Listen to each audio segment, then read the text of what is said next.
así como lo tengo en la pantalla, estoy viendo a Luis Manuel Guerra, Químico Guerra, mucho gusto, qué bueno que estás por aquí. Está Enrique Mendoza, muy bien, gracias por acompañarnos. Silvia Zamora, Luis de la Peña. Buenísimo. Ok, pues vamos entonces a empezar de una vez, porque ya es la hora. Y bueno, ¿qué tal, estimadísima audiencia? Y en nombre de la red Globaletic, les doy la más cordial bienvenida a este nuevo diálogo Globaletic. Esta vez con Miguel Equigua, Octavio Pérez, aquí están conmigo Miguel y Octavio, y Julián, que está en Alemania, Julián Equigua. Y el tema que vamos a tratar hoy es lo que Prometeo debió haber robado a los dioses. Estoy seguro de que será un diálogo apasionante. Yo soy Alberto Equigua, tendré el privilegio de acompañarlos en la moderación de este diálogo Globaletic. Agradezco también a todos los amigos que amablemente aceptaron nuestra invitación para acompañarnos hoy aquí y ser parte de este diálogo. En los próximos 90 minutos que nos hemos planteado, lo que sucederá es lo siguiente. Empezaremos por la exposición necesariamente breve de los dialogantes ponentes, quienes en principio tendrán 20 minutos para proponernos las tesis que hoy nos traen como materia para dialogar. Cumplido ese plazo, abriremos el foro para que los dialogantes presentes en la sala puedan plantear sus puntos de vista y, ¿por qué no?, sus cuestionamientos a las tesis propuestas o simplemente sus dudas. Yo marcaré ese momento. A partir de este punto empezaremos a dar la palabra a los dialogantes en el orden que la hayan pedido. Este diálogo participativo se desarrollará así a lo largo de unos 35 minutos. Al cabo de ese intercambio, entraremos a la etapa de la cosecha. Así le llamamos. Aquí le pediremos a todos los presentes que nos compartan en un minuto las 2 o 3 ideas en su juicio más relevantes y qué pensamientos se llevan de este diálogo. De esta manera daremos por concluida nuestro intercambio. Así las cosas, permítanme que dedique unos minutos a explicar lo que es y hacemos en la red Globaletic. Muy brevemente, Globaletic es como llamamos a la red que formamos personas interesadas en buscar, encontrar, desarrollar, impulsar y difundir ideas poderosas. Para nosotros, son poderosas esas ideas y tesis que podemos calificar de futurables, porque tienen el potencial de conducirnos a futuros deseables, o por lo menos apartarnos de los más indeseables, en los que la destrucción es lo dominante. Por supuesto, reconocemos que la futurabilidad no tiene que ser químicamente pura, es decir, que aún futuros que hoy nos pueden parecer deseables o preferibles, seguramente conllevan incertidumbre, riesgos, peligros, materia suficiente para dilemas, lo que fácilmente nos remite al plano de la ética. De manera que es necesario mantenernos siempre alertas para no apartarnos de lo posible de una ruta de futurabilidad. De ahí la necesidad de las reflexiones como las que promovemos en Globaletic, con nuestros diálogos, por ejemplo. De manera que a Globaletic podríamos definirlo como un club de pensamiento, en que creemos en las expresiones libres, en la riqueza de la diversidad de ideas. Eso ya nos obliga a escuchar y considerar honesta, respetuosa y seriamente los méritos de ideas y tesis que provengan de otros u otras partes, aún aquellas ideas confrontadas con las nuestras y que por alguna razón ya hemos decidido considerar como propias. De eso se trata en suma Globaletic. Y hoy vamos a participar juntos en este diálogo Globaletic para tener estas experiencias con las ideas y los pensamientos. Dejémonos entonces saborear las tesis que nos presentarán 3 científicos destacados de la ciencia de la vida y las matemáticas, Miguel Equigua, Octavio Pérez y Julián Equigua. Veamos los méritos de sus reflexiones, sus implicaciones y alcances. No nos precipitemos en apropiárnoslas o descartarlas. Ya tendremos oportunidad de sacar nuestras conclusiones. Y bueno, bien, démosle el espacio a las ideas. Veamos lo que hoy nos traen y juntos examinaremos qué tienen de valor. Para fijar los términos del diálogo en esta ocasión, tenemos con nosotros al doctor Miguel Equihua, que está aquí a mi extrema izquierda. Su formación es de biólogo, interesado especialmente en la botánica y la ecología. Es parte del equipo científico del Instituto de Ecología de Jalapa. Miguel se distingue por estudiar la relación entre la especie humana y los ecosistemas, o los socioecosistemas, como se les ha empezado a llamar. Se ha integrado al equipo internacional que busca aplicar técnicas de inteligencia artificial para medir la integridad ecosistémica. Gracias, Miguel. Qué gusto tenerte hoy con nosotros. Gracias por la invitación. También está con nosotros el doctor Octavio Pérez.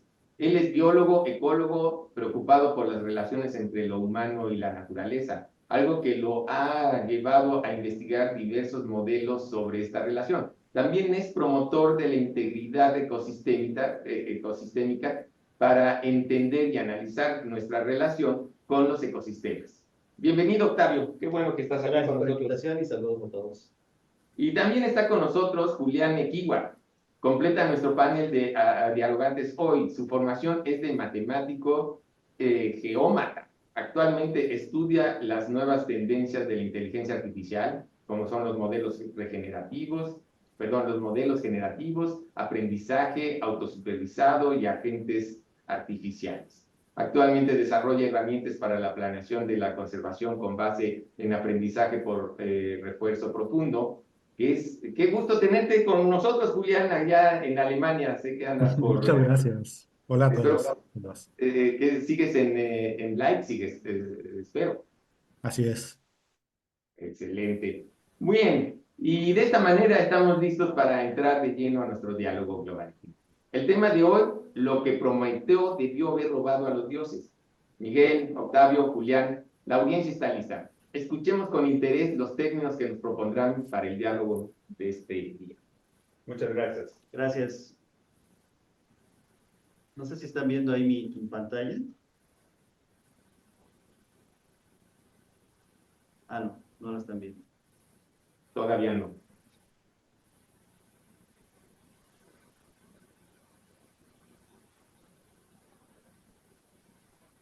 Ahí está. Bueno, otra vez, gracias por la invitación.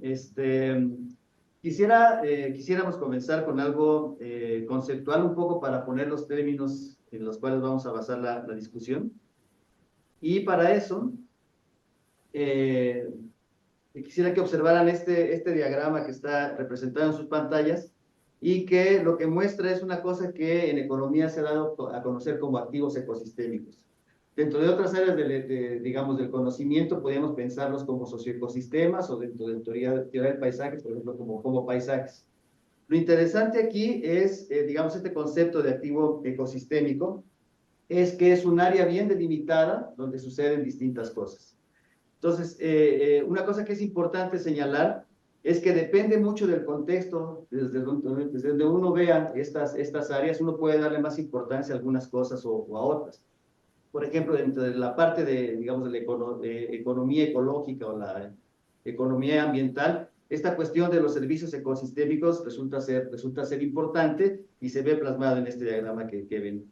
Pero dentro del contexto de cada uno de los integrantes de este paisaje podrían ver distintas cosas y podrían tener distintas, digamos, valoración a este paisaje y tratar de pensar en maximizar ciertos asuntos, ¿no? Podríamos pensar que la gente que produce alimento quisiera maximizar más la superficie en este aspecto, en fin, los que se dedican a ver la biodiversidad quisieran que todo fuera conservado, etcétera, ¿no? Sin embargo, lo que es importante aquí y un poco para ponernos de acuerdo de lo que vamos a hablar, es que nosotros sostenemos que mantener la condición de los ecosistemas con base en un referente natural es importante. Y es importante en el sentido de que, digamos que los procesos evolutivos que han sucedido a lo largo del tiempo han permitido que las distintas especies puedan sobrevivir a las distintas condiciones que se han establecido a lo largo del tiempo. Digamos, la capacidad humana para poder reemplazar este conocimiento, pues yo todavía la veo lejana, ¿no? Simplemente los ejemplos de biosfera 2 o cosas como plantar un árbol puede ser no tan sencillo y no tenemos como que tan capacidad. Entonces, proponemos, ¿no? como punto de partida que un referente de la condición de los ecosistemas en términos de un punto en el tiempo y comparativo que sea lo más natural posible, puede ser prudente al menos, ¿no? Entonces, bueno, ya estableciendo esta idea conceptual, las Naciones Unidas desde hace más o menos como 10 años ha comenzado a establecer una contabilidad de estos activos ecosistémicos. Entonces, como están viendo ahí en la pantalla, son distintos ecosistemas que incluso se pueden repetir, ¿no? Como este ET3 y ETT3 contiguos, que lo que representan son ecosistemas del mismo tipo, pero, digamos, diferenciados puede ser por cuestiones económicas, etcétera, ¿no? El chiste es que para buscar la sustentabilidad, lo que proponen es hacer una contabilidad de estos activos ecosistémicos con base en 3 cuentas. Una sería una cuenta de extensión, o sea, cuánto miden estos activos ecosistémicos. Otro es la condición de estos activos ecosistémicos o de los ecosistemas tal cual, que es, digamos, un referente digamos, cualitativo que puede ser entre 0 y 1 de la salud de estos ecosistemas. Entonces es importante tener eso. Esto es lo que viene a ser novedoso en esta nueva contabilidad. O sea, antes la contabilidad generalmente se realizaba en términos de extensión y en términos de servicios ambientales o beneficios que producían al humano. Entonces, la incorporación de decir, bueno, también nos importa la condición, dado que esta condición es, digamos, la base que sustenta no solo los beneficios a los humanos, sino de las otras especies, contabilizarla es importante, ¿no? Entonces, está dada, digamos, principalmente por estas dos cuestiones físicas traducidas en conjunto en servicios ecosistémicos, las cuales se pueden valorar de distinta forma en términos físicos, como pueden ser hectáreas, etcétera, o en términos económicos, como pueden ser valores de esas hectáreas. Y la idea es conjuntar todo esto en los activos ecosistémicos. Entonces, ¿cómo conjuntarla? Digamos, hasta el momento lo que se ha logrado o lo que se está proponiendo es construir distintas tablas que van variando, digamos, de cada una de las cuentas de extensión, condición y servicios ecosistémicos en distintos cortes a lo largo del tiempo. Entonces no tienen que ver realmente los detalles de esta tabla. Esta es una tabla, por ejemplo, de condición de los ecosistémicas, y lo que se hace es valorar características abióticas, bióticas y otro tipo de aspectos en términos de qué tan saludable está el ecosistema. Se establecen referentes en términos de opinión de expertos, y con base en esos referentes que ellos opinan o opinamos que están en buena condición, se valora esa condición. Entonces, se promueve mucho, digamos, por practicidad, sacar promedios o valores, digamos, más o menos sencillos que se puedan entender para estimar esa condición. Sin embargo, nosotros lo que estamos proponiendo en esta idea de integridad ecosistémica es encontrar, sobre todo, relaciones causales de cómo se está dando la interacción entre todos estos factores físicos, biofísicos y incluso de carácter humano. Entonces, ahorita lo vamos a ver con más detalle, pero lo que hemos producido con nuestra aproximación es un mapa de integridad ecosistémica que están ustedes viendo ahora en pantalla, que lo que nos refleja es cuál es la salud en términos de este referente más cercano a lo natural, la salud de los ecosistemas en píxeles de 250 por 250, que sería más o menos como 8 campos de fútbol. Podemos saber cuál es la condición de esos ecosistemas.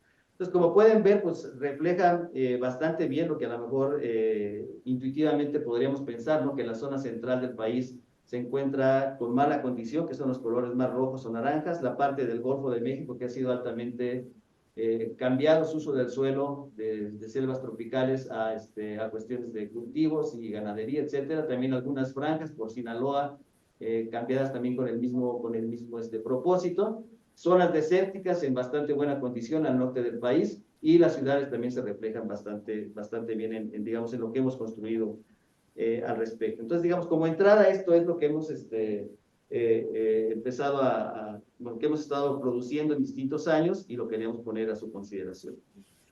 Entonces,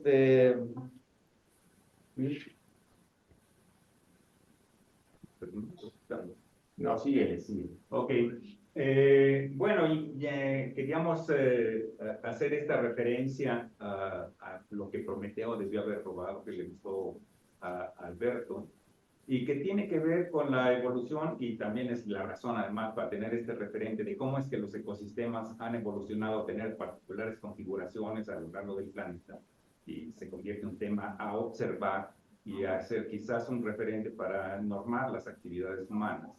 Es que, bueno, somos todos los seres vivos que estamos en este planeta parte de un proceso evolutivo pues universal. Sabemos que existe vida en este planeta, pero probablemente existe también en otros. Y probablemente la forma como se produce este fenómeno sigue más o menos reglas semejantes. Hemos llegado a la apreciación de que los orígenes de la vida en el planeta ocurrieron a través de procesos en donde la atmósfera particularmente era quizás rica en CO2, muy escasa la presencia de oxígeno, etcétera, y quizás apareció en forma de pequeñas células que tenían una vida probablemente corta, y los restos de esas moléculas que quedaban flotando en esos caldos primigenios probablemente eran la fuente de alimento para otros organismos que entendemos por alimento básicamente fuentes de energía. Entonces, si nos focalizamos en el tema energía, la evolución de las formas como se intercambiaba la energía en este proceso evolutivo, pues era básicamente comerse unos a otros y quizás producir complejidad en moléculas a través de procesos que no involucraban más que quizás condiciones térmicas o el potencial de algunas moléculas, como por ejemplo el dióxido de azufre que hay quizás en las profundidades marinas, en las chimeneas volcánicas que hay ahí, muy ricas además en otra serie de compuestos. Pero un buen día, la vida encontró la manera de aprovechar la luz del sol. Y a eso ahora le llamamos fotosíntesis. Y pues eso fue un gran hallazgo, digamos, en la evolución de la vida y provocó que en el proceso de obtención y gestión, digamos, de esta energía, se produjera un desecho, que era el oxígeno. El oxígeno en su forma molecular de doble átomo. El oxígeno diatómico, poco a poco, como resultado de la actividad de bacterias, cianobacterias les llamamos ahora, como las que aparecen en la diapositiva, fueron contaminando, ensuciando, diríamos, la atmósfera con oxígeno. Hasta que un buen día, hace alrededor de 2.500 millones de años, la presencia de oxígeno en la atmósfera empezó a ser de nota. Y el proceso continuó. Y continuó enriqueciéndose con este gas, la atmósfera, que por cierto es muy importante para abrir otros canales de gestión de energía que hicieron posible pues la vida de los organismos que ahora pues llamaríamos parecidos a los animales, lo que llamamos los heterótrofos. A las plantas las llamamos autótrofas porque producen su propio alimento, pero digamos, las plantas son la única fuente de transformación de radiación solar en moléculas suficientemente complejas como para convertirse en una entrada de alimento para otras formas de vida. Y la fotosíntesis no solo transformó radicalmente la forma como la vida incorporaba y gestionaba la energía en el planeta, sino que hizo posible la ocupación de los espacios terrestres, porque la vida de otra manera estaba vinculada al agua. En ese sentido, y una cosa que nos importa mucho, es que en gran parte podemos considerarnos, y además hay muchas otras razones también para pensarlo, todos los seres vivos somos simbiontes de las plantas. En ausencia de fotosíntesis, no estaríamos los heterótrofos como Homo sapiens o ningún otro, o prácticamente ningún otro, porque todavía existen algunos que quizás no dependen de las plantas fotosintéticas. Y eso hace pensar que las relaciones simbióticas en la evolución de la vida son muy importantes. Y sobre eso quisiéramos también abrir un espacio de reflexión. Por supuesto, la forma como vemos el mundo, la forma como lo interpretamos y cómo construimos nuestra ciencia, tiene mucho que ver con la experiencia de quienes proponen los conceptos. Y durante mucho tiempo se ha privilegiado que la vida es una lucha por la existencia. Pero ¿qué tal que pensamos que la vida es una cooperación por la existencia? Y si me das la siguiente diapositiva, yo diría que una fuente muy notable de esa evolución pues es que hay formas, de hecho, las células de las que estamos hechos nosotros, muy probablemente son resultado de una simbiosis, porque nuestras células, que son llamadas células eucariotas, que tienen núcleo verdadero, tiene también otra serie de componentes en su interior a los que llamamos organelos. Pero algunos de estos organelos tienen su propio DNA, lo cual sugiere que en algún momento se estableció una relación simbiótica entre bacterias que hicieron que apareciera esta otra forma de organización de la vida, que fueron las células eucariotas, que luego se convirtieron, al asociarse unas células con otras, en los organismos pluricelulares. Lo que estamos viendo ahora en la pantalla es un líquen que todo el mundo conocemos. Bueno, curiosamente un líquen, pues es una simbiosis.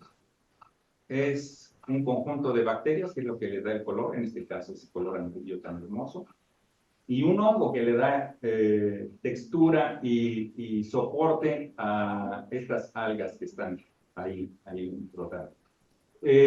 ¿Cómo llamamos a esa relación simbiótica? También es tema. Durante mucho tiempo los líquenes fueron ejemplo de simbiosis. Luego algunos científicos dijeron, bueno, que parece más bien como que esas algas no están ahí por su gusto, están a fuerza. ¿Por qué no reconocemos que están siendo esclavizadas? Y le llamamos a eso el origen. Y así se nos dan las cosas. ¿Será?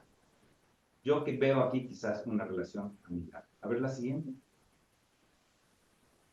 En ese mismo proceso, y los seres humanos, pues lo que hacemos a la hora de intervenir en los espacios naturales es gestionar la integridad ecosistémica, y esta la gestión de esta relación con el ecosistema y con la biodiversidad en lo particular puede llegar a tomar tonos muy personales, como por ejemplo la domesticación de algunas especies, como en este caso sea maíz, que tomamos de algunos pastos quizás que había en los sitios en donde se asentaban ocasionalmente seres humanos hace muchos miles de años. Y poco a poco, a través de procesos de selección, los fuimos acercando a las configuraciones que nos interesaba desarrollar.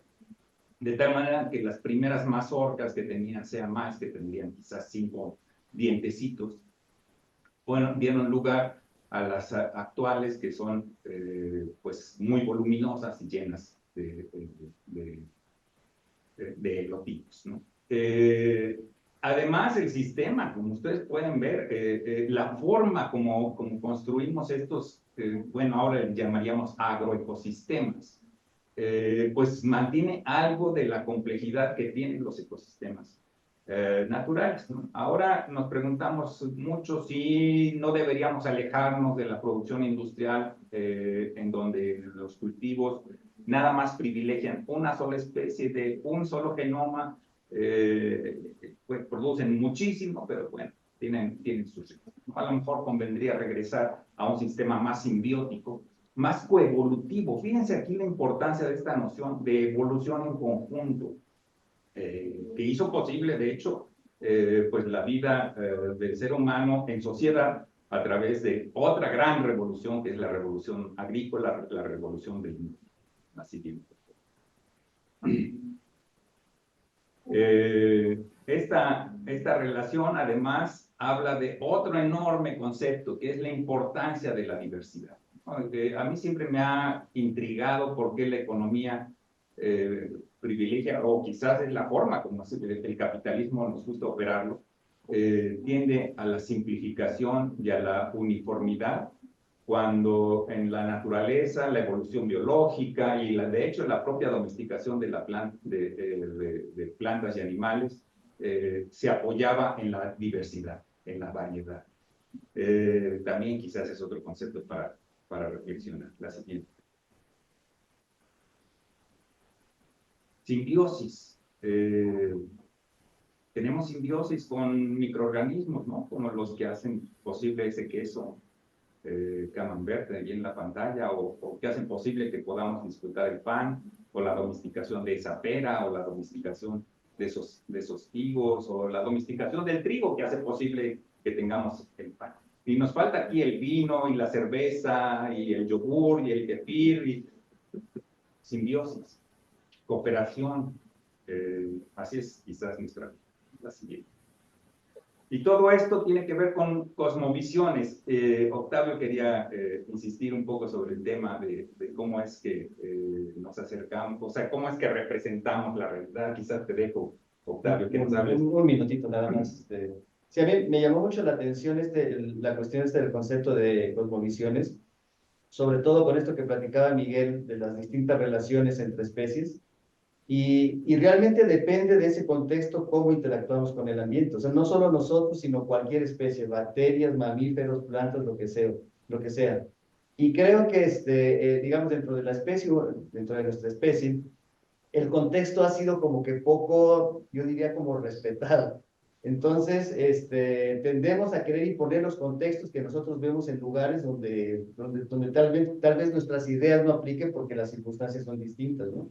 Esto pudo haber pasado durante la colonia, seguro pasó en distintos momentos en la historia, y a lo mejor ahora lo que estamos, bueno, lo que se ve que se está buscando mucho es justamente dar respeto a esos contextos, ¿no? De tal manera que poder, digamos, aprovechar el aprendizaje que se ha tenido en términos evolutivos, no solo de nuestra especie con todas las especies, sino de todas las especies interactuando entre sí, es una cosa que deberíamos tener muy vigente y ser, yo digo, respetuosos y aprovechar de todo ese conocimiento. Entonces, mucho sobre el tema, pero no quisiera ahondar tanto en eso y te regreso la palabra. Aunque los contextos son parte de la forma como nosotros concebimos el modelo matemático que finalmente integramos para hacer el cálculo del índice de integridad ecosistémica, del cual les presentamos en una página. Así es. Estos contextos pues están evolucionando, ¿no?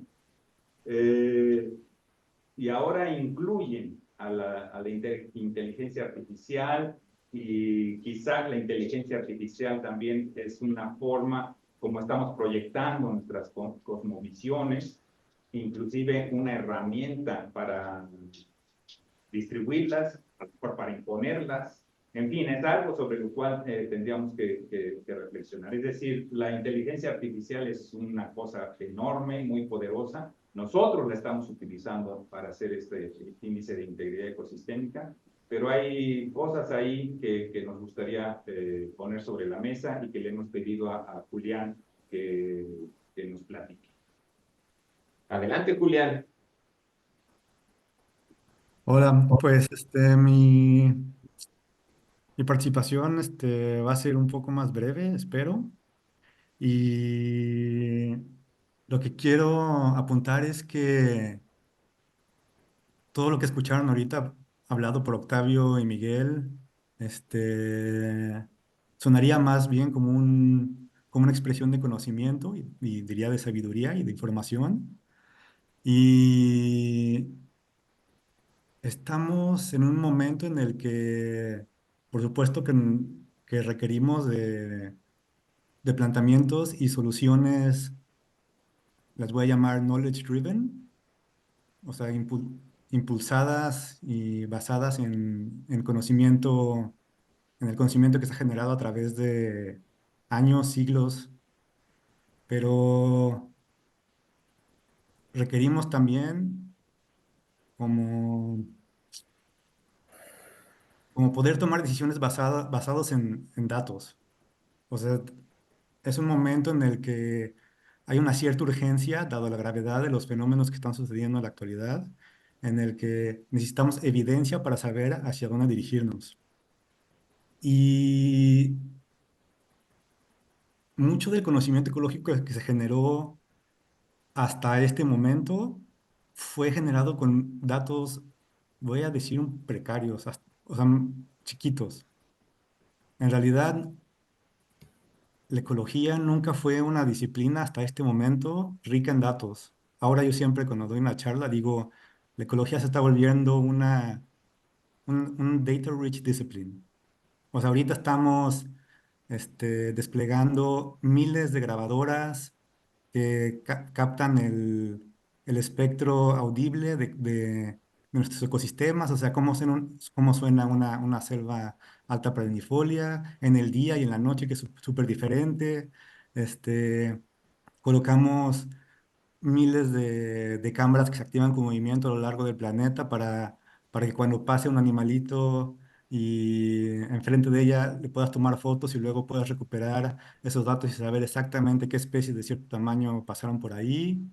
Y tenemos una plétora de sensores desde el espacio que capturan distintas dimensiones de los ecosistemas desde láser, aunque a lo mejor algunos de ustedes no lo puedan creer, tenemos satélites que bombardean con láser la superficie terrestre y te dejan tener una descripción muy detallada de la estructura de lo que se encuentra en esa superficie, por ejemplo, de los árboles, pero también de los edificios o lo que sea que se puedan imaginar. Radar, también es activo, avienta una cierta onda y luego el satélite la recupera y es una información distinta, bueno, son datos distintos al láser y muchos satélites más, o sea, sensores, la mayoría que capturan, por ejemplo, el color, distintos partecitas del espectro electromagnético de la superficie terrestre, que te dejan ver mucho mejor de lo que tú ves colores, pero los colores de todo el planeta. Colores que, pues sí, como apunté, los humanos ni siquiera pueden ver. Y distintas cosas tienen distintos colores. Todos estos datos, realmente no hay una manera amable de juntarlos, meterlos en una licuadora y decir, ah, si escucho esto acá, y si veo este color por acá, y si veo una estructura de cierta manera estimada con láser, entonces este ecosistema está con respecto a un cierto referente, bien o mal. Y por si fuera poco, este, hacer sentido de eso de una manera en la que se lo puedas explicar, por ejemplo, yo a ustedes, o Miguel a ustedes, o Octavio a Miguel, de una manera explicable, interpretable, es difícil. O sea, muchos de los modelos ahorita de inteligencia artificial, que son de las herramientas que más ahorita nos han ayudado a hacer sentido de datos complejos, como los que acabo de describir, son llamados cajas negras. Como aquí vemos en esta lámina, reciben una entrada, los metes ahora sí con una licuadora que quién sabe qué hace, las redes neuronales profundas de las cuales posiblemente o probablemente hayan escuchado hablar y arrojan un cierto resultado. Por ejemplo, una clasificación. Por ejemplo, si en una fotografía hay un perro o no, o cuál es el ingreso de una persona dado unos ciertos datos históricos de la misma. Y nosotros, y esto es una postura personal pero ética, este, pensamos que para cuestiones ambientales, como la estimación de la condición de los ecosistemas, no se deberían de usar cajas negras, porque tienes que poder comunicarle a otra persona las cuestiones que son de alto riesgo. O sea, por ejemplo, si tienes un modelo de inteligencia artificial que va a determinar si vas a recibir un crédito o no, o por ejemplo, si vas a permitir que un prisionero salga de la cárcel o no, o si vas a decirle, no te vamos a dar un subsidio en agricultura aquí porque este ecosistema es demasiado valioso como para reemplazarlo por agricultura. debes de poder explicarle a esa persona por qué o no le diste el subsidio, por qué no va a salir de la cárcel y etcétera. Entonces, los modelos que nosotros utilizamos para hacer estas estimaciones que vieron plasmadas en el mapa que, que pudieron observar hace unas láminas, es un modelo no solo que permite hacer esta estimación bastante compleja, sino que permite interpretar esas estimaciones. La siguiente, por favor. Si es que hay. ¿O no? ¿Ya no hay otra?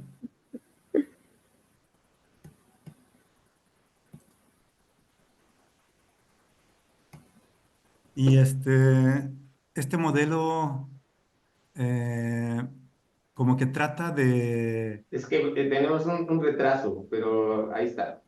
Es la Ah, otra, Julián. estoy acá Este haciendo un poco modelo karaoke de eh, presentación. como que trata de... Es que tenemos un retraso, pero ahí está. Es la otra, Julián. Ok.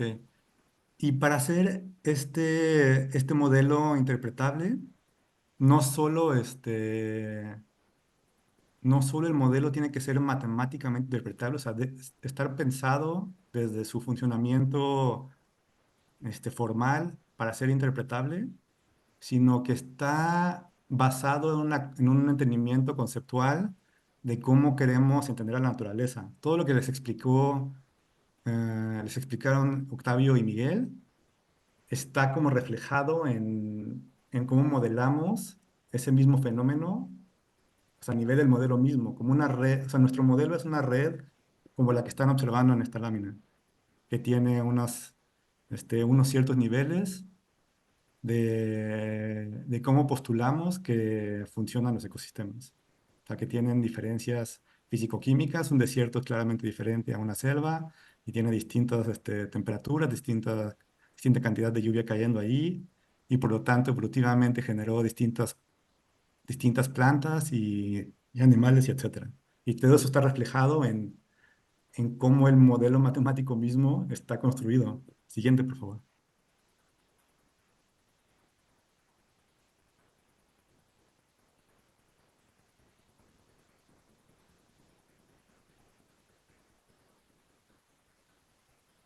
¿No? Uy, ok. Este,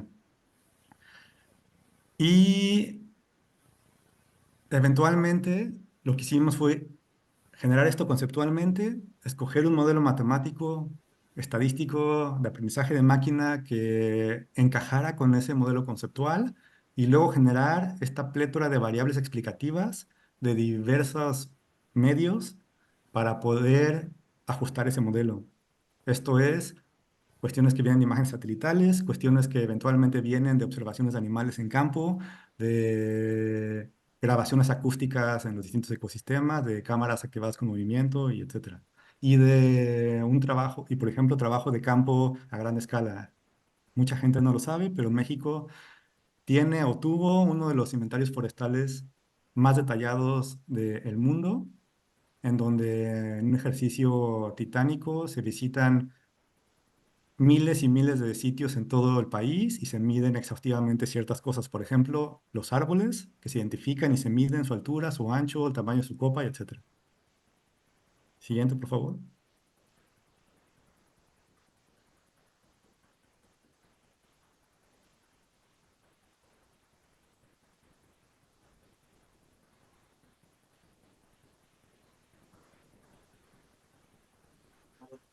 De seguro.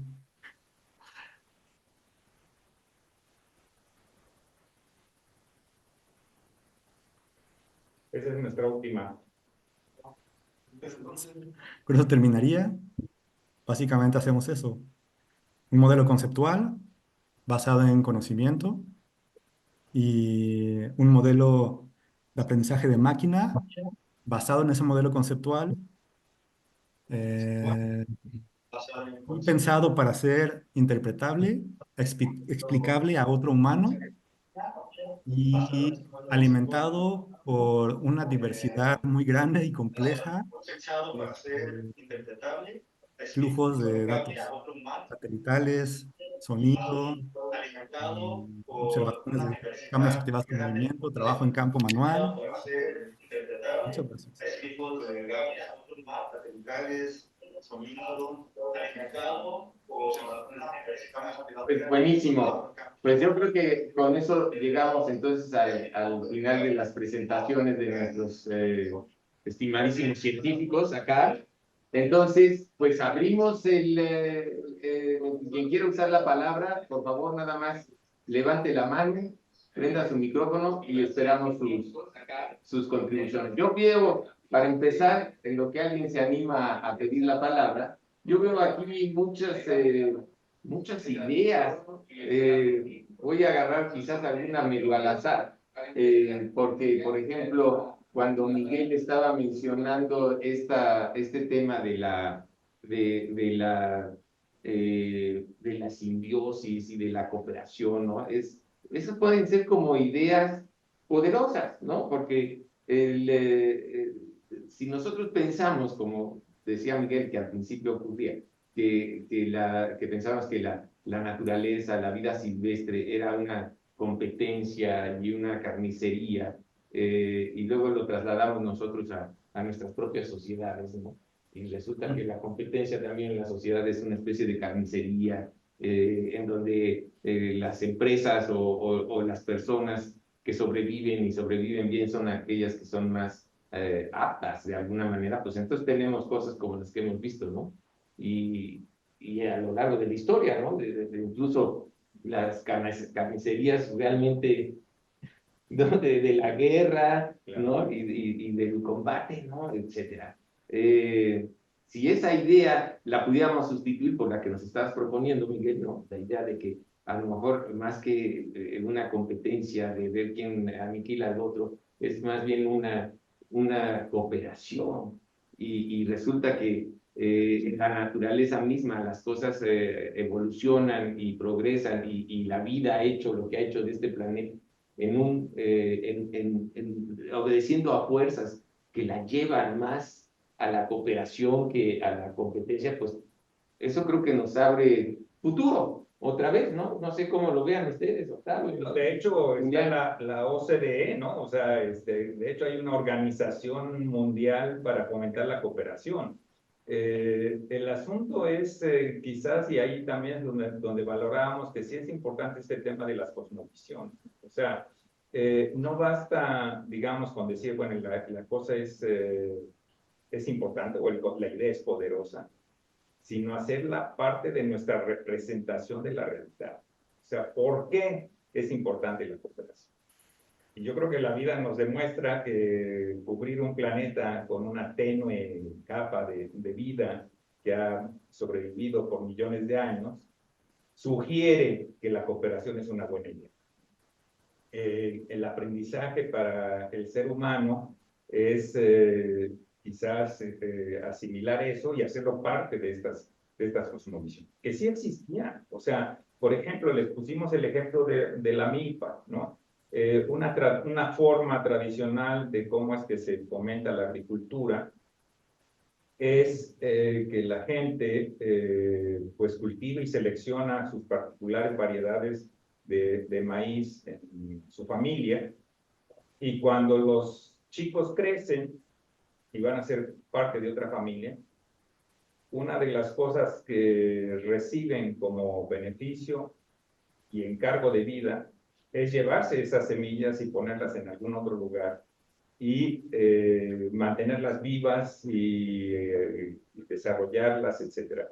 Es un esfuerzo de cooperación y hay una idea inclusive en el México rural que se le llama en algunos lugares mano vuelta, que significa que yo te doy la mano, pero tú también me la das de regreso. Y no hay un intercambio económico. Es simplemente, bueno, si tú necesitas algo, como por ejemplo semillas, me quedé sin semillas porque mi campo fue devastado por alguna plaga o alguna cosa por el estilo. Mi vecino, con el que me llevo, o mis parientes, me van a echar. Y así como recibí ese apoyo, yo estoy abierto a que en el futuro pues también tenerla. Entonces, estos esfuerzos de cooperación son realmente, existen en la forma como operamos. Yo creo que también en la sociedad urbana El asunto es qué parte de nuestra cosmovisión juega. Eso, por un lado, y antes de darle un poquito la palabra a Luis, me gustaría además enfatizar esta otra faceta, digamos, de lo mismo, ¿no?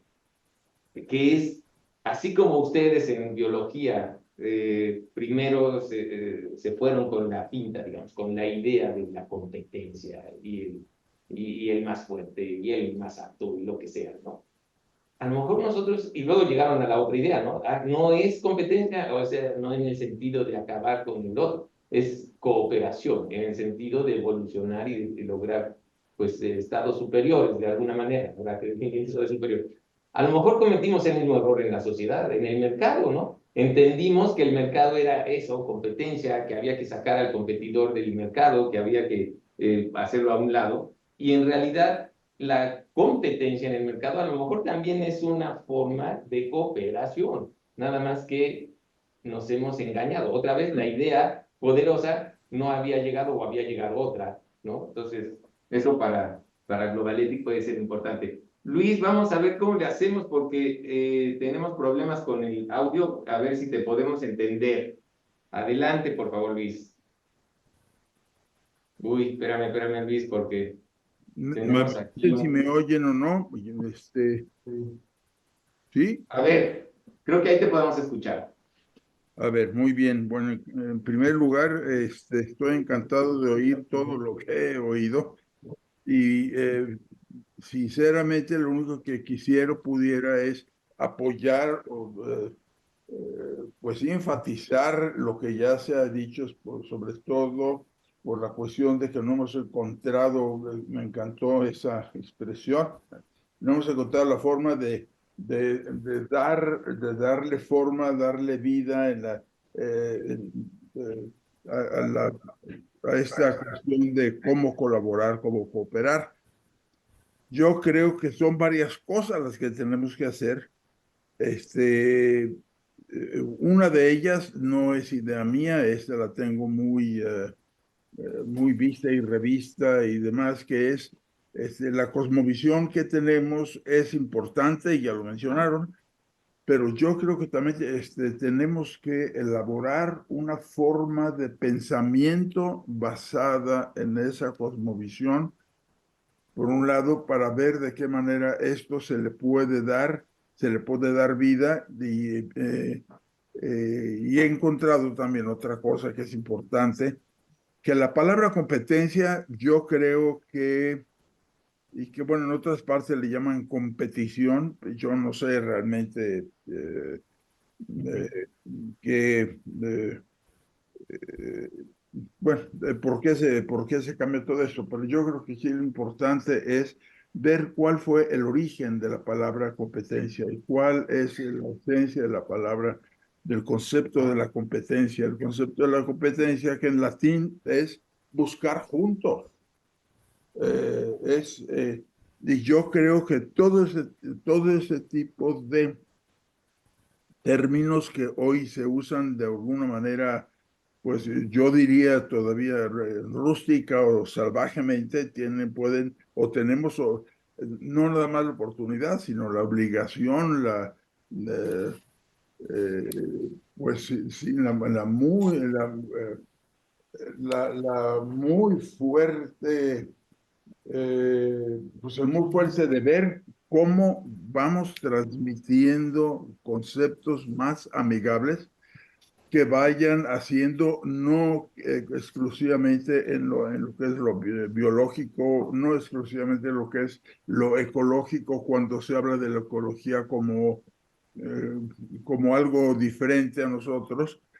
Yo creo que lo primero que tenemos que ver es que nosotros somos parte de esa ecología, nosotros mismos somos parte de esto y de lo que tenemos que estar viendo es cómo todas nuestras acciones también favorecen el desarrollo de la vida, el desarrollo de todo lo que está en la, en los ecosistemas, siendo nosotros parte y quizá la parte más a pesar de que suene muy petulante, pues somos la parte parte principal de los ecosistemas porque tenemos la facultad de pensar, repensar, mover y hacer cosas para que los ecosistemas o el ecosistema, el gran ecosistema ecológico pueda modificarse. Y yo estoy seguro que esta modificación empieza con en alemán que dice Weltanschauung, en Una cosmovisión. una cosmovisión, pero esa cosmovisión ir viendo cómo podemos ir generando pensamientos que vayan de acuerdo con ella y que le den vida. Y la forma en que le podemos ir dando vida a esto, que encontremos los pensamientos, como tú dices, las ideas poderosas. Yo creo que las ideas poderosas todas están alrededor de cómo funcionamos como ecosistemas.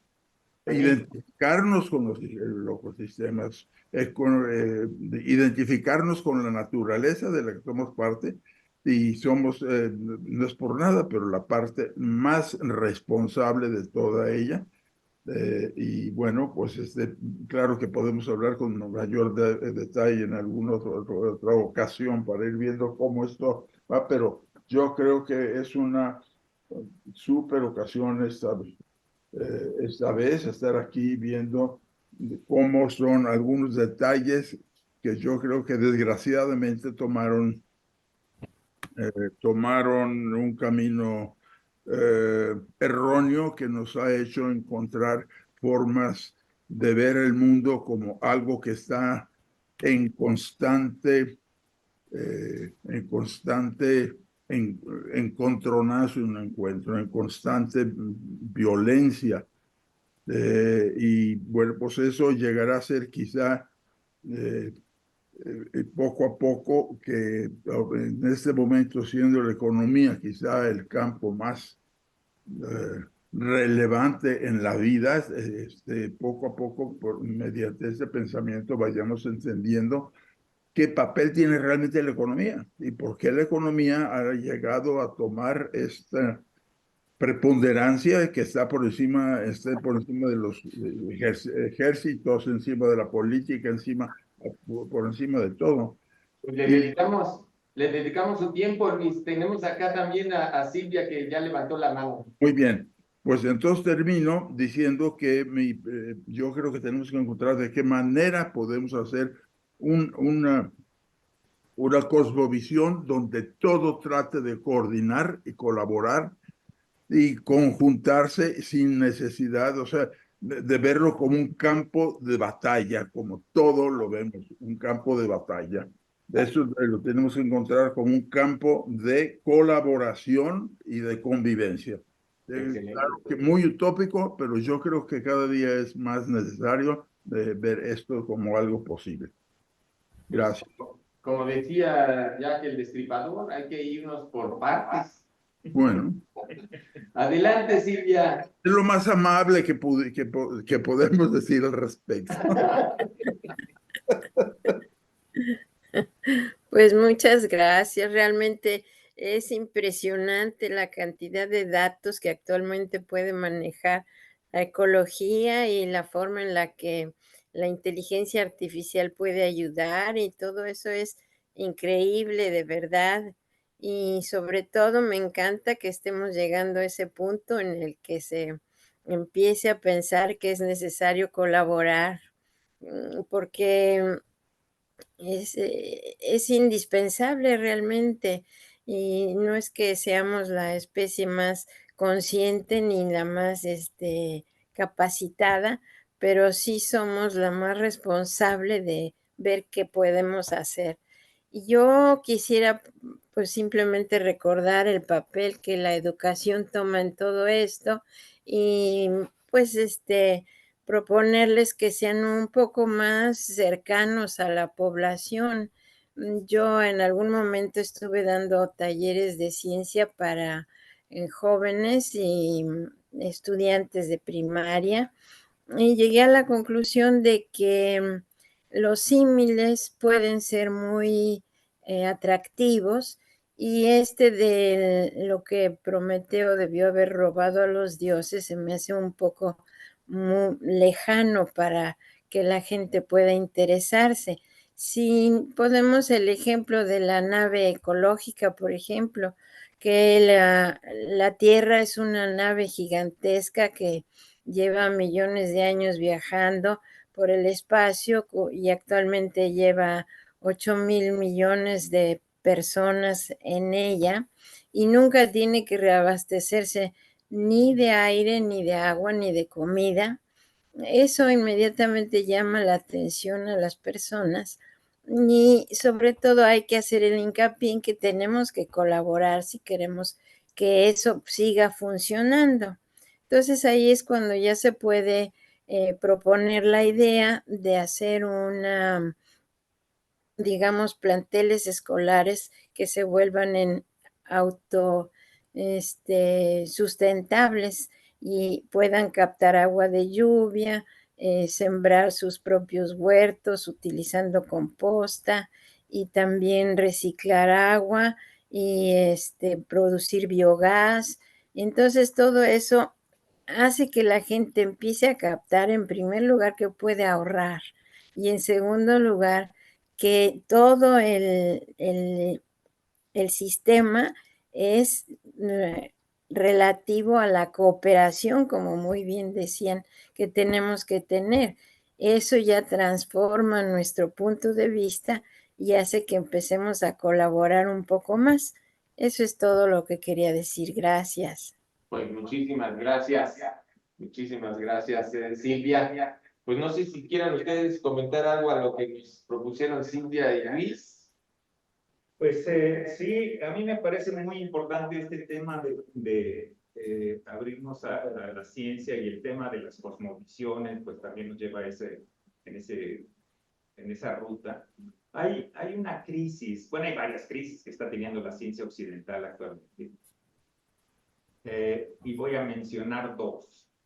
Una es la crisis de la reproducibilidad, y a lo mejor Julián nos puede contar un poco más de cómo ve esta crisis. Esta crisis de reproducibilidad habla de un problema que se ha empezado a percibir desde el 2015, 2016.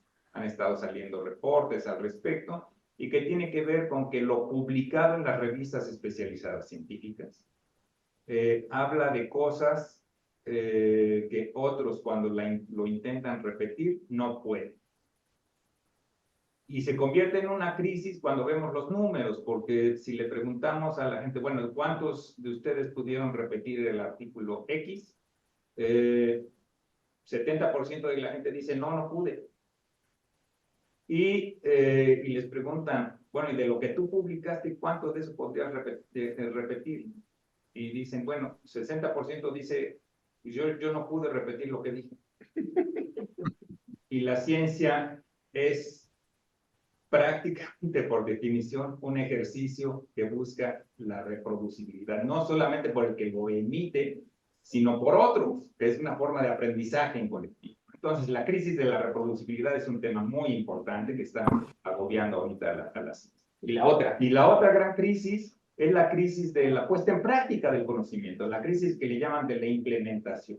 ¿Cómo es que el conocimiento científico lo asimila el grueso de la población?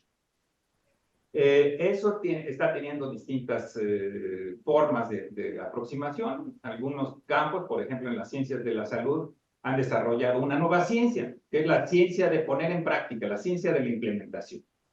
Y están tratando de averiguar qué es lo que se necesita para lograr eso. Curiosamente, una de las cosas que se necesita es escuchar a la gente. Y la otra vena es lo que llamamos transdisciplina.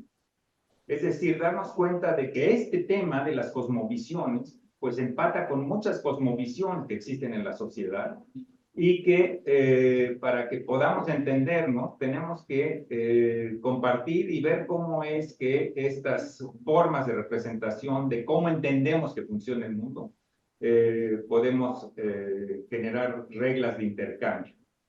Se habla de cosas, por ejemplo, de ciencia ciudadana, se habla de la co-construcción de soluciones, en fin, ¿no? Entonces, pues en ese sentido, una de las cosas que estamos, y que yo estoy muy interesado en eso en lo particular, es en salirnos del circuito de la ciencia como un espacio, pues más o menos cerrado, de las torres de marfil, etcétera, y estoy muy comprometido con la visión de una ciencia abierta.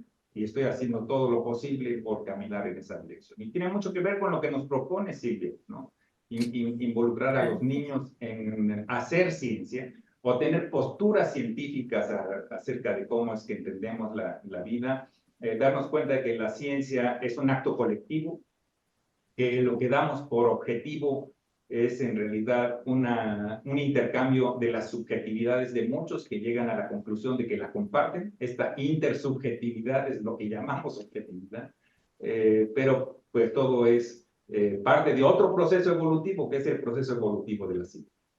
Entonces, pues me encuentro cercano, ¿no?, a lo que nos proponen tanto Luis como Silvia en estas ideas. Gracias, gracias Miguel. Voy a leer rápidamente para que lo vayan acumulando ustedes en sus contribuciones, ¿no? Una pregunta o una contribución de Omar Trujillo, dice acá. Hola, aquí Omar Trujillo del área de desarrollo sostenible de la Cámara Mexicana Alemana de Comercio, o sea, la CAMEXA.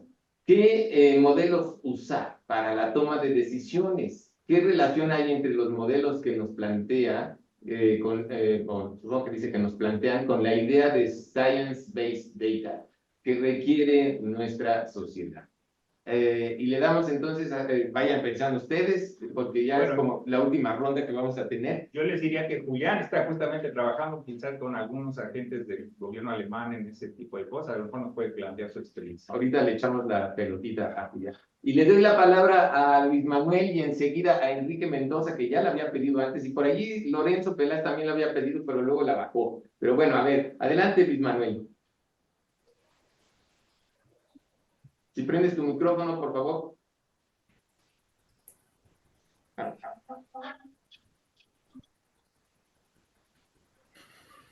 No te escucha. Ahí ya te escuchamos.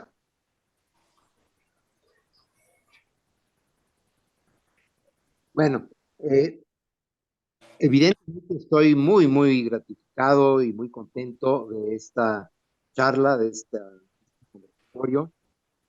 Valdría la pena transcribirlo, y publicar un libro al respecto.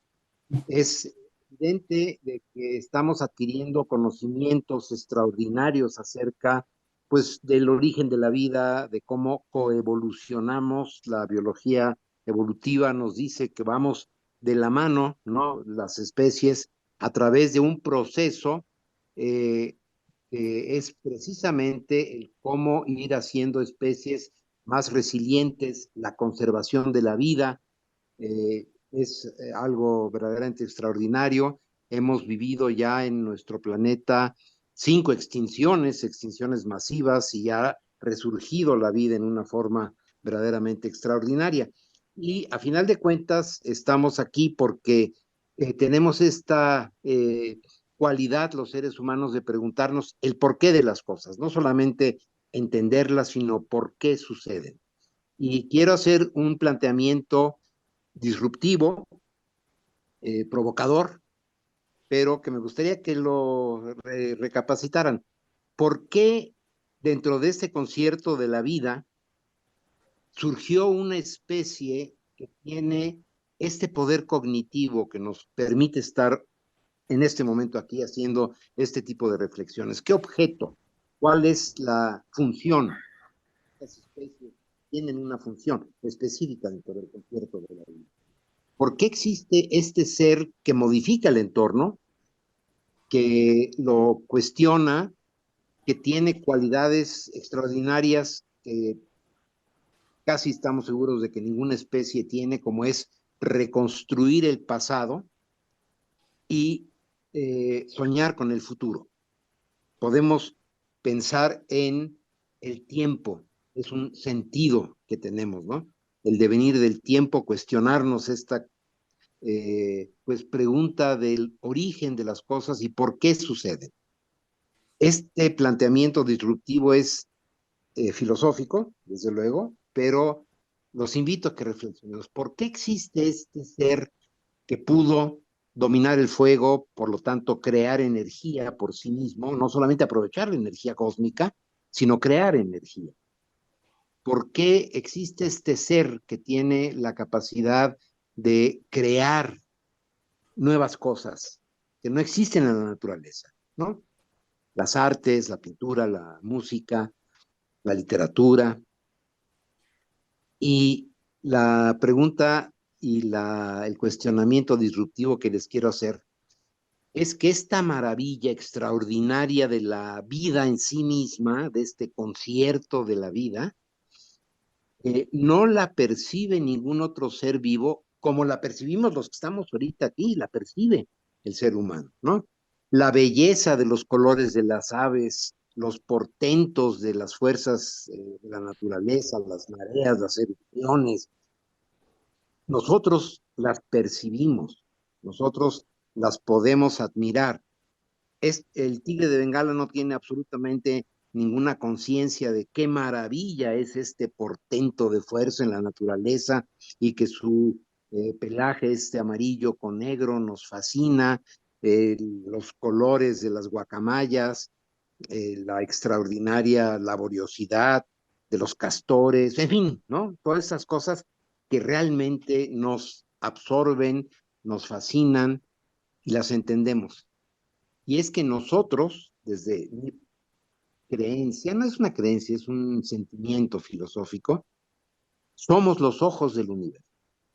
Somos la especie que entiende a las especies, que puede percibir esta complejidad extraordinaria en equilibrio inestable, un equilibrio que se sigue modificando cada vez, y que nos demuestre esta fuerza, esta resiliencia de la naturaleza, como decía yo, que podemos reconstruir el pasado. Hoy en día sabemos el clima que tenían los dinosaurios hace 60 millones de años y estamos calculando qué va a pasar con el planeta, con el calentamiento que nosotros mismos estamos provocando, ¿no? Dominamos la energía y de ahí pasamos de ser hordas a tribus, a jefaturas, sociedades estructuradas. Podemos ver cómo surge el lenguaje, cómo surge la escritura. Somos precisamente esa especie que puede entender, admirar, gozar las maravillas del mundo. Somos los ojos. No tendría, desde el punto de vista humano, ningún sentido esta maravilla de los colores, de la fuerza, la dinámica de la naturaleza, si no hay una especie que la goza y la pueda entender.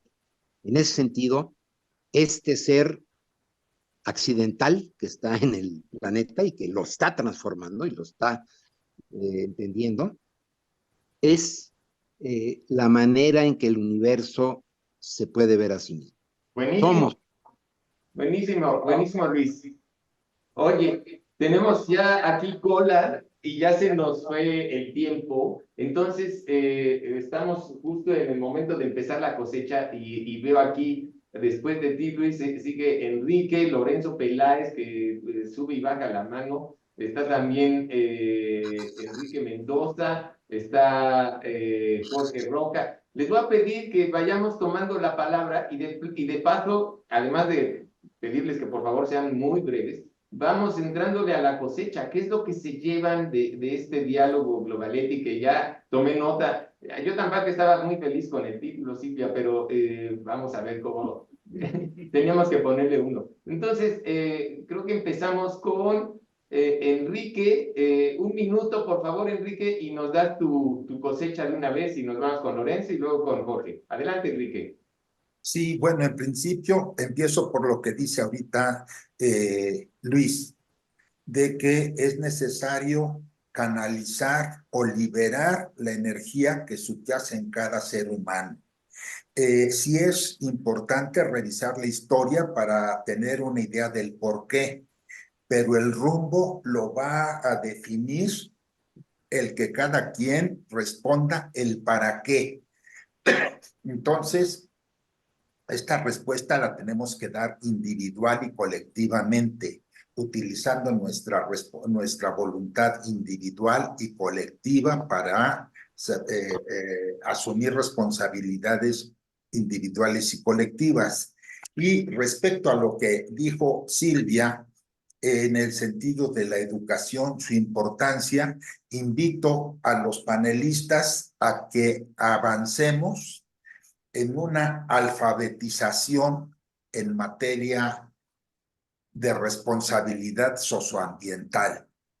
Necesitamos, a nivel de las comunidades, avanzar en la gestión social del territorio a fin de cohesionarlas y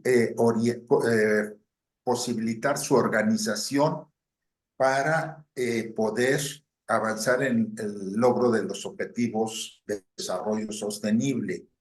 En el plano de la academia, desde Síntesis, ahorita estamos por diseñar un bachillerato ciudadano para capacitar, para habilitar a que los jóvenes y los adultos que estén carentes de este nivel educativo podamos incidir precisamente en la gestión social del territorio, y un posgrado en responsabilidad socioambiental e innovación para el bien común. Entonces, les propongo que conformemos una interfaz entre lo que es el conocimiento de la integridad ecosistémica para que podamos dialogar con nuestros futuros educandos en materia de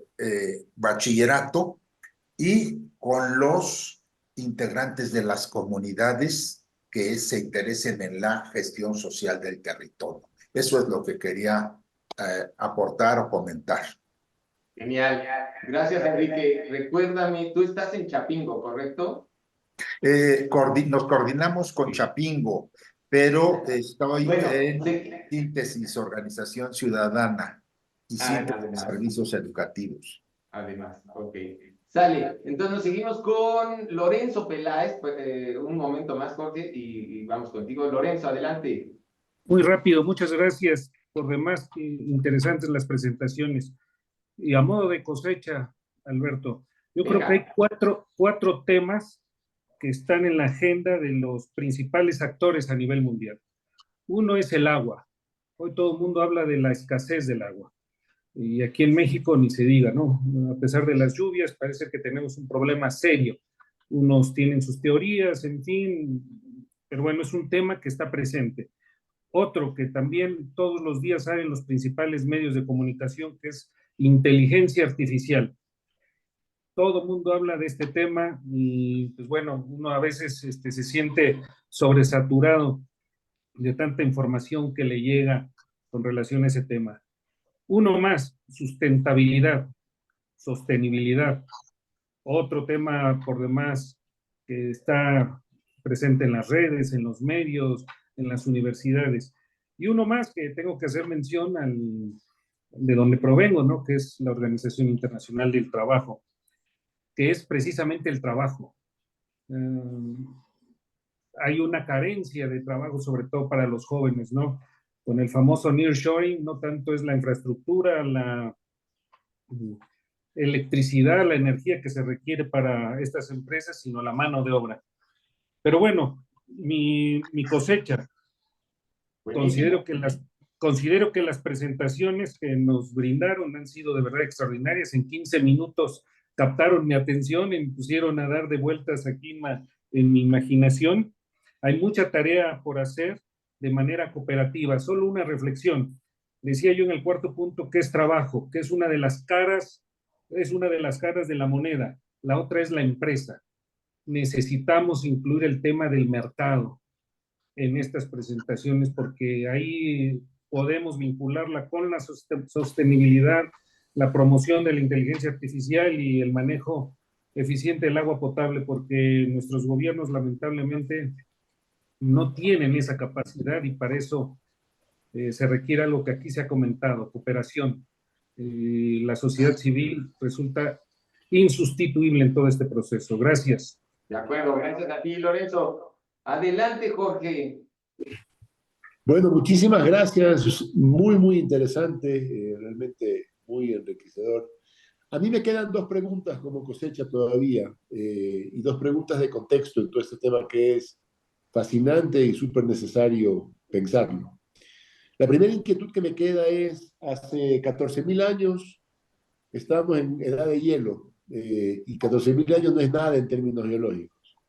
Hace 10.000 años recién nace la civilización humana, que tampoco no es nada en términos de tiempo geológico.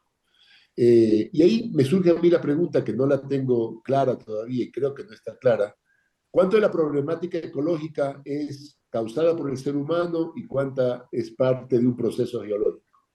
Esa parte no la tengo clara. Y también hace 40.000 años, que tampoco no es nada en términos geológicos, ya hubo una extinción humana, ¿no? El Neandertal. El Neandertal desapareció, no es claro todavía por qué desapareció, y nuestra especie se mantuvo en el tiempo. Quizá porque éramos mucho más sociales y cooperantes que el Neandertal, es una de las teorías, pero ahí tengo esa inquietud y todavía no se me aclara. La segunda inquietud de contexto, hace poco veía una data que a más bienestar económico, más conciencia ambiental. Entonces, si en nuestra Latinoamérica más de la mitad de la población es informal y como que solo sobrevive, ¿no será que tenemos que darle prioridad al bienestar económico antes de tener una conciencia ambiental mucho más generalizada? Porque si la mayoría de gente está sobreviviendo y no tiene tiempo, ni capacidad, ni dinero para poder ser ambientalmente consciente, ¿no debemos primero sacar a toda esa gente de esa problemática económica de bienestar antes de pensar en un tema ambiental? Son las dos inquietudes que me quedan como cosecha, pero les agradezco mucho y muy, muy interesante. Interesante cosecha la tuya, mi querido Jorge. Tenemos todavía algunos minutitos para la cosecha. No sé si alguien más quiera participar, proponer sus propios. O ustedes también pueden tener su cosecha, por supuesto, Jorge, Octavio, Julián y Miguel. Pues no sé si más bien como una reacción, o sea, el tema de es que aquí está vinculado, yo tengo una postura muy evolutiva y muy darwiniana sobre todo esto, y yo un poco como, estamos de hecho escribiendo un libro sobre integridad ecosistémica y salud, y hemos estado reflexionando mucho sobre estos asuntos, y ya nos urge terminar el libro, por cierto. Y uno de los asuntos es que probablemente, y yo como me lo imagino, es que una cosa que fue evidentemente adaptativa en los Homo, ¿no? Porque hay varias especies de Homo que aparecieron a lo largo de la historia de más o menos 200, 300.000 años de evolución, digamos, de nuestra estirpe. Una cosa que es útil para la vida cotidiana es tener una buena memoria. Entonces yo creo que el incremento del tamaño del cerebro, que primero empezó a caminar por ese lado, probablemente benefició a quienes portaban esa masa, pues por la capacidad de recordar cosas y hacer el mapeo del territorio y identificar en donde había cosas que les aventajaban, etc. Y al igual que la fotosíntesis y lo que se lo robó Prometeo, hay subproductos, resultados no intencionados, porque además la evolución, desde mi perspectiva, no tiene ninguna intención, son cosas que van ocurriendo. Pero digamos que un subproducto de tener un conjunto neuronal muy interconectado es que empieza a aparecer lo que ahora llamamos inteligencia, que también nos está pasando, por cierto, con los aparatos computacionales, ¿no? La forma como llamamos ahora la inteligencia artificial tiene mucho que ver con eso, ¿no? Y cómo es que interconectamos pues neuronas artificiales, que son básicamente modelos estadísticos interconectados. Pero entonces, tener muchos de estos y luego la posibilidad de interconectarlos hacen que aparezcan otras cosas. Y al igual que con el oxígeno, no tenemos idea, o no sé, no existiría una idea de hacerlo para qué. El asunto es que ocurrió. ¿Y cuáles van a ser sus consecuencias? Y una cosa que hemos visto es que hemos utilizado eso que llamamos inteligencia para apoderarnos de la naturaleza. Y en cierta forma hemos descarrilado procesos coevolutivos. Ahora, gracias a esta misma inteligencia, tenemos la oportunidad, como desafío evolutivo, de hacer algo que no sea destructivo y que nos reencauce en el proceso coevolutivo del cosmos. Pero pues ya sabremos, ya veremos para dónde vamos. O no, hace 15.000 años efectivamente vivíamos en la última glaciación, los hielos se estaban retrayendo y estaban dejando mucha agua, y la gente empezó a encontrar la manera de cultivar plantas. Hace 10.000, 12.000 años pensamos que apareció la agricultura y la gente empezó a quedarse en las plantas prosperaban.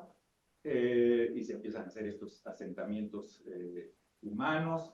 Y bueno, la forma como hemos venido gestionando nuestra relación con el entorno tiene mucho que ver con eso, ¿no? Pero el desafío es ahora que estamos entendiendo estas cosas, nuestro papel como parte del funcionamiento ecosistémico. ¿Para dónde vamos?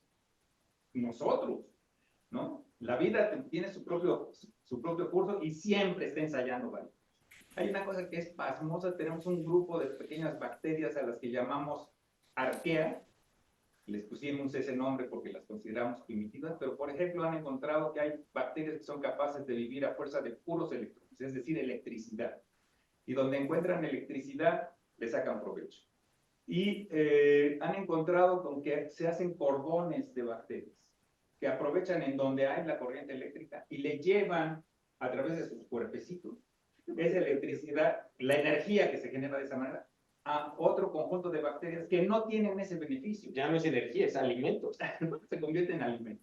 En fin, hay cosas pasmosas que estamos encontrando conforme nos acercamos a cómo es que la vida resuelve los problemas. O sea, tendríamos que, las que tenemos que aprender. que aprender de ellas, a ya no alimentarnos de, iba a decir tamales de chiquilín, pero creo que está políticamente incorrecto eso, pero sí, alimentarnos de electricidad directamente, ¿no? O del sol directamente. Lorenzo Peláez, ¿sigues con la mano arriba o quieres la palabra? A ver. Y a lo mejor sería interesante que Julián nos comparta un poco. No, Está teniendo gracias. diseñar ciudades para darles un tono de sustentabilidad. A ver, escuchemos tantito a Lorenzo antes de ver con Julián. Necesitamos aquí.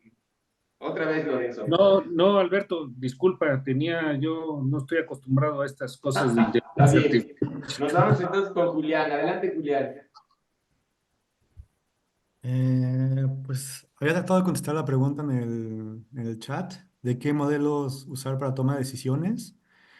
Y pues a pesar de que usamos modelos para toma de decisiones todo el tiempo, o sea, en marketing, con base en encuestas y etcétera, y los directores de marketing y de publicidad siempre usan modelos estadísticos para decidir qué hacer. En realidad no queda claro qué modelos usar exactamente. Entonces diría, como contesté en el chat, que no estoy seguro. Sobre todo porque, y creo que es bueno, cada vez somos más cautelosos estadísticamente. Hay ahorita una serie, una nueva literatura planteando que debes de ser muy cuidadoso cuando utilizas modelos predictivos para tomar decisiones en materia ambiental. Y no solo eso, sino que modelos que tienen mejores exactitudes estadísticas pueden llevar a tomar decisiones peores en cuanto a resultados en el mundo real, lo cual hace que todo sea muy, muy complejo. Eso es por una parte. O sea, Eso lo vamos a ver, Julián, el próximo domingo.